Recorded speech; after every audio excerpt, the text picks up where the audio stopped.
So, ayan guys. Napakulo na. Tapos, nailagay ko na rin yung noodles. So, haluin ko na lang siya at aantayin maiga. Pag naiga yan, okay na yan. So, ganito lang pagluluto. And then, isasalin ko na siya sa pinaka-bowl namin. Ayan. Para pagka meron na.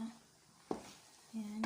And, hahati-hatiin ko na lang siya para sa aking almusal, tanghalian, and hapunan. O, diba? Yan lang. So, that's it guys.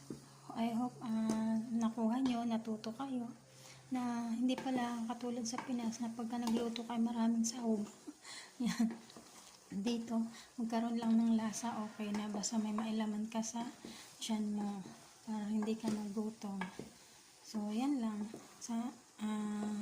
I hope meron kayo natutunan sa ngayon. Paano kami magluto at makasurvive. Ito na yung macaroni namin. Yan. Okay. Thank you nga pala dun sa mga nag-follow and welcome to my channel sa mga bago. Kung hindi ka pa nakapag-subscribe, please consider it and click the bell button para ma-notify ka pagka meron ako mga i-upload na bagong video. Okay?